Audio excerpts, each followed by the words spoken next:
Boa noite, pessoal. Agora a gente vai ler Neemias, capítulo 11 e Atos 21. O repovoamento de Jerusalém. Os líderes do povo passaram a morar em Jerusalém e o restante do povo fez um sorteio para que de cada 10 pessoas, uma morasse em Jerusalém, na Santa Cidade, e as outras 9 na sua própria cidade. O povo abençoou todos os homens que se apresentaram voluntariamente para morar em Jerusalém. Alguns israelitas, sacerdotes, levitas, servos do templo e descendentes dos servos de Salomão viviam nas cidades de Judá, cada um em sua própria propriedade. Estes são os líderes das províncias que passaram a morar em Jerusalém. Além deles veio gente tanto de Judá quanto de Benjamim viver em Jerusalém.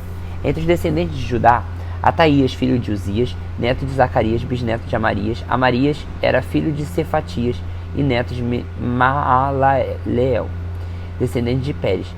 Maazéias, filho de Beruque, neto de Col-Ozé, bisneto de Asaías. Asaías, filho de Adaías, neto de Joiaribe, bisneto de Zacarias, descendente de Selá. Os descendentes de Pérez que viviam em Jerusalém totalizavam 468 homens de destaque. Dentre os descendentes de Benjamim saiu o filho de Mesulão, neto de Joed, bisneto de Pedaías. Pedaías era filho de Colaías, neto de Maazéias, bisneto de Itiel, tetraneto de Jesaías. Os seguidores de Salu, Gabai e Salai totalizavam 928 homens. Joel, filho de Zicri, era o oficial superior entre eles, e Judá, filho de Azeúna, era responsável pelo segundo distrito da cidade. Dentre os sacerdotes, Gedaías, filho de Joiaribe, Jaquim, Seraías, filho de Ilquias, neto de Mesulão, bisneto de Zadok. Zadok era filho de Meraiote, neto de Aitube, servidor da casa do Senhor. E os seus colegas que faziam o trabalho do templo totalizavam 822 homens. Adaías, filho de Jeroão, neto de Pelaías, bisneto de Anzi. Anzi era filho de Zacarias, neto de Passur, bisneto de Malquias. E os seus colegas, que eram chefes das famílias, totalizavam 242 homens. Amassai, filho de Azarel, neto de Azai, bisneto de Mesilemote, tetraneto de Imer. E os seus colegas, que eram homens de destaque, totalizavam 128. O oficial superior deles era Zabadiel, filho de Gedolim. Dentre os levitas, Semaías, filho de Azube, neto de Azricão, bisneto de Asabias, tetraneto de Buni, Sebatiel e Josabade, dois dos líderes dos levitas, encarregados do trabalho externo do templo. Metanias, filho de Mica, neto de Zabdi, bisneto de Asaf, o dirigente que conduzia as ações de graça e as orações. Baquebuquias e o segundo entre os seus colegas, Abda, filho de Samua, neto de Galal, bisneto de Gedutum. E os levitas totalizavam 284 na cidade santa. Os porteiros, Acube, Talmon e os seus homens do clã guardavam as portas. Eles eram no total de 172. Os demais israelitas, incluindo os seus sacerdotes e os levitas, estavam em toda a cidade de Judá, cada um na propriedade da sua herança. Os que prestavam serviço no templo moravam na colina de Ofel, Ziá, Gispa, e estavam encarregados deles. O oficial superior dos levitas em Jerusalém era Uzi, filho de Bani, neto de Asabias, bisneto de Matanias, tetraneto de Mica.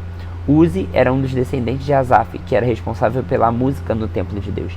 Eles estavam sujeitos às prescrições do rei, que regulamentavam suas atividades diárias. Petaías, filho de Mesesabel, descendente de Zerá, filho de Judá, representavam o rei nas questões de ordem civil. Alguns do povo de Judá foram morar em Kiriat Arba e os seus povoados, em Dibon e os seus povoados, em Jecabzeel e seus povoados, em Jesua, em Moladá, em Bet-Pelet, em Azar-Sual, em Barseba e seus povoados, em Ziclag, em Meconá, em povoados de Meconá, em Rimon, em Zorá, em Jarmute, em Zanoa, em Adulão e em seus povoados, em Laquis e seus arredores, em Azeca e seus povoados. Eles estabeleceram desde Barseba até o vale de Inom. Os descendentes dos benjamitas foram viver em Gebá, Micmais, Aiá, Betel e em seus povoados, em Anatote, Nobe, Ananias, Azor, Ramá, Gitaim, Adide, Zeboim, Nebalate, Lode e Ono, e no Vale dos Artesãos. Alguns grupos dos levitas de Judá se estabeleceram em Benjamim. Agora vamos para Atos dos Apóstolos, capítulo 21. Depois de nos separarmos deles, embarcamos e navegamos diretamente para Cós. No dia seguinte, fomos para Rhodes e dali até Pátara. Encontrando um navio que ia fazer a travessia para a Fenícia, embarcamos nele e partimos. Depois de avistarmos Chipre e seguirmos rumo ao sul, navegamos para a Síria. Desembarcamos em Tiro, onde nosso navio deveria deixar a sua carga. Encontrando os discípulos dali, ficamos com eles 7 dias. Eles, pelo Espírito, recomendavam a Paulo que não fosse a Jerusalém. Mas, quando terminou nosso tempo ali, partimos e continuamos nossa viagem. Todos os discípulos, com as suas mulheres e filhos, nos acompanharam até fora da cidade. E ali na praia, ajoelhamos e oramos. Depois de nos despedirmos, embarcamos e eles voltaram para casa. Demos prosseguimento à nossa viagem e partimos de Tiro e aportamos em Ptolemaida, onde saudamos os irmãos e passamos um dia com eles, partindo no dia seguinte, chegando a Cesareia, e ficamos na casa de Filipe, o evangelista, um dos 7. Ele tinha 4 filhas virgens que profetizavam. Depois de passarmos ali vários dias, desceu da Judeia um profeta chamado Ágabo. Vindo ao nosso encontro, tomou o cinto de Paulo e, amarrando as próprias mãos e pés, disse: assim diz o Espírito Santo, dessa maneira os judeus amarrarão o dono desse cinto em Jerusalém e o entregarão aos gentios. Quando ouvindo isso, nós, o povo dali, rogamos a Paulo que não subisse para Jerusalém. Então Paulo respondeu: por que vocês estão chorando e partindo o meu coração?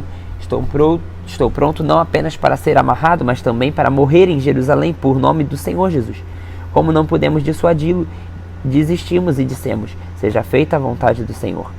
Depois disso, preparamos-nos e subimos para Jerusalém. Alguns dos discípulos de Cesareia nos acompanharam e nos levaram à casa de Minazon, onde devíamos ficar. Ele era natural de Chipre e um dos primeiros discípulos.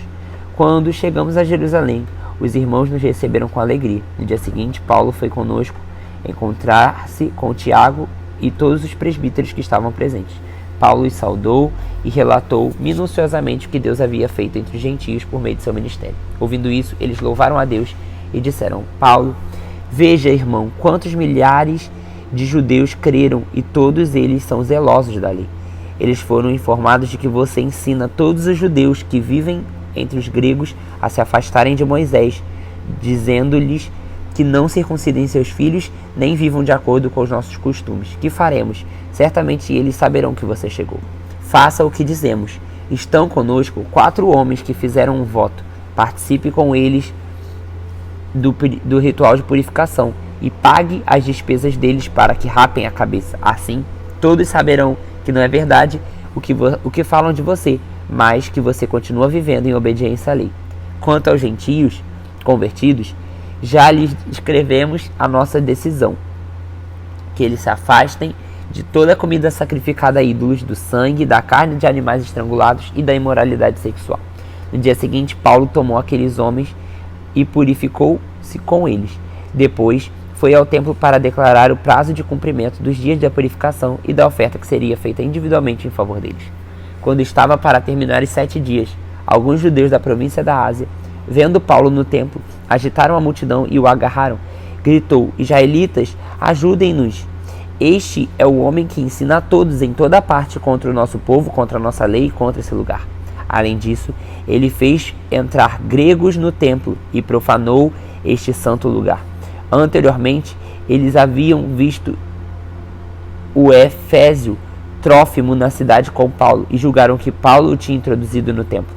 Toda a cidade ficou alvoroçada e juntou-se uma multidão. Agarrando Paulo, arrastaram-se para fora do templo e imediatamente as portas foram fechadas.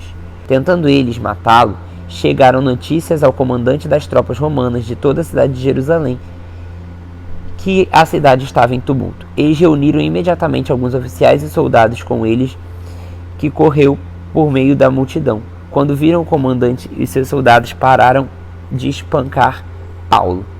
O comandante chegou, prendeu-o e ordenou que ele fosse amarrado com 2 correntes. Então perguntou quem ele era e o que tinha feito. Alguns da multidão gritavam uma coisa, outros gritavam outra, não conseguindo saber ao certo o que havia acontecido. Por causa do tumulto, o comandante ordenou que Paulo fosse levado até a fortaleza. Quando chegou às escadas, a violência do povo era tão grande que ele precisou ser carregado pelos soldados. A multidão que o seguia continuava gritando: "Acaba com ele!" Quando os soldados estavam para introduzir Paulo na fortaleza, ele perguntou ao comandante: "Posso dizer-te algo?" "Você fala grego?" perguntou ele. "Não é você o egípcio que incitou uma revolta e há algum tempo levou 4.000 assassinos para o deserto?" Paulo respondeu: "Sou judeu, cidadão de Tarso, cidade importante da Cilícia. Permite-me falar ao povo." Tendo recebido permissão do comandante, Paulo levantou-se na escadaria e fez sinal à multidão. Quando os desfizeram silêncio, dirigiu-se a eles em aramaico. E aí vocês só vão saber também amanhã à noite, quando nós leremos o próximo capítulo. Amanhã de manhã a gente vai estar junto, lendo, continuando a nossa leitura. Deus abençoe.